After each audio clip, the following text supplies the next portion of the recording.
Welcome to KRR kitchen. இன்றைக்கி நம்ம கிச்சனில் காராமணி பயிரை வச்சு நல்ல ஒரு அருமையான இனிப்பு சுண்டல் எப்படி செய்கிறதுன்னு தான் பார்க்க போகிறோம். இப்படி செஞ்சு கொடுக்கும்போது பார்த்திங்கன்னா குழந்தைங்களாம் ரொம்ப விரும்பி சாப்பிடுவாங்க. இந்த சுண்டலில் பார்த்திங்கன்னா ஒரு சில பொருள்லாம் நம்ம ட்ரை ரோஸ்ட் பண்ணிவிட்டு பவுடராக சேர்த்துட்டு அதுக்கப்புறம் அது கூட சர்க்கரை தேங்காய் எல்லாம் சேர்த்து ரொம்ப சுவையாக செய்ய போகிறோம். டேஸ்ட்டும் வாசனையும் அவ்வளோ ஒரு அருமையாக இருக்கும். கண்டிப்பாக ட்ரை பண்ணி பாருங்கள். இந்த சுண்டல் ரெசிபி எப்படி செய்கிறது நம்ம வீடியோக்குள்ளே போய் பார்ப்போம். அதுக்கு முன்னாடி நம்ம சேனலில் என்ன சப்ஸ்கிரைப் பண்ணலைன்னா சப்ஸ்கிரைப் பண்ணி வச்சுக்கோங்க. கூடவே பெல் சிம்பிள் ப்ரெஸ் பண்ணி ஆளுங்கிற ஆப்ஷனையும் ப்ரெஸ் பண்ணி வச்சுக்கோங்க. அப்போ தான் நான் போகிற வீடியோஸ் எல்லாம் உங்களுக்கு தொடர்ந்து நோட்டிஃபிகேஷனில் ஒன்றுக்கு கிடச்சிக்கிட்டு இருக்கும்.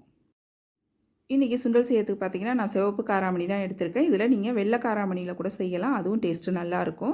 இந்த பயிரை பார்த்திங்கன்னா நல்லா ஒரு 2-3 தடவை கழுவிட்டு நல்லா ஒரு 4 மணி நேரம் ஊற வச்சு எடுத்திருக்கேன். இப்போ இதில் உள்ள தண்ணிலாம் வடிச்சிட்டு நம்ம குக்கரில் சேர்த்துக்குவோம்.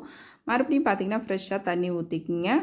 நல்லா அந்த கல்லை மூழ்கிற அளவுக்கு தண்ணி ஊற்றிக்கிங்க. அதிகமான அளவு சேர்க்க வேணாம். சேர்த்ததுக்கப்புறம் பார்த்திங்கன்னா இதில் உப்பு கொஞ்சமாக சேர்த்துக்குங்க. நம்ம இனிப்பு சுண்டல் தான் செய்ய போகிறோம். அதனால் பார்த்திங்கன்னா முழு உப்பு சேர்க்கக்கூடாது. அதில் பாதி அளவு சேர்த்தோம்னா போதும். நல்லா கலந்து விட்டுட்டு குக்கர் மூடி போட்டு மிதமான தீயில் ஒரு 3 விசில் வச்சு எடுத்தீங்க அப்படின்னாக்கா பயிர் நல்லா குழஞ்சி போகாமல் கரெக்டான பதத்துக்கு வெந்து வரும். கொதி வந்ததுக்கப்புறம் அடுப்பை மீடியம் ஃப்ளேமுக்கு மாற்றி ஒரு 3 விசில் மட்டும் வச்சு எடுத்துக்குங்க. இப்போ பாருங்கள், பயிர் வெந்ததுக்கப்புறம் அதில் உள்ள தண்ணியை வடிச்சிட்டு எடுத்து வச்சுருக்கேன். அந்த தண்ணியை பார்த்திங்கன்னா நீங்கள் சூப்பு வச்சு குடிக்கலாம், அப்படி இல்லைன்னா சாம்பார் ரசம்லாம் வைக்கும் போது சேர்த்துக்கலாம், வேஸ்ட் பண்ண வேணாம். இப்போ சுண்டலும் பாருங்கள் நல்லா இந்த அளவு வெந்து வந்திருக்கு. இப்போ இதுக்கு தாளிப்பு கொடுத்துருவோம்.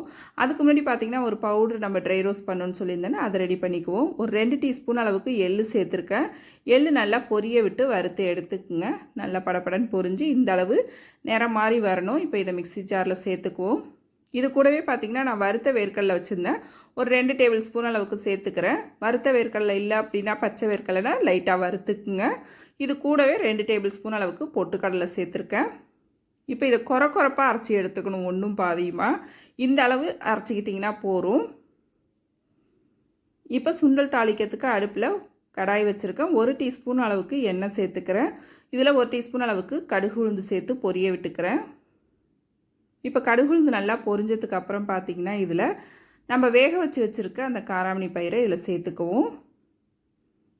குழைய விடாமல் இந்த பக்குவத்துக்கு வேக வச்சு எடுத்துக்குங்க. நான் சொன்னது போல் வேக வச்சிங்கன்னா உங்களுக்கு பயிர் குழஞ்சி போகாமல் அதே சமயம் நல்லாவே வெந்து வரும். இந்த அளவுக்கு வேக வச்சு எடுத்துக்குங்க.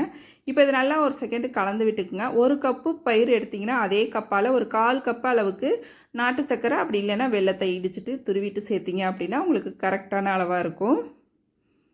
இப்போ இது சேர்த்ததுக்கப்புறம் நல்லா ஒரு தாப்பில் கலந்து விட்டுருங்க.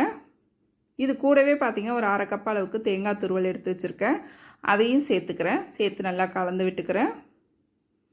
நல்லா ஒரு 2 நிமிஷம் கலந்து விட்டதுக்கப்புறம் இதில் ஒரு 1/2 டீஸ்பூன் அளவுக்கு ஏலக்காய் தூள் சேர்த்துருக்கேன். அப்புறம் நம்ம அரைச்சி வச்சுருக்க பொடியும் இதில் சேர்த்துருக்கேன்.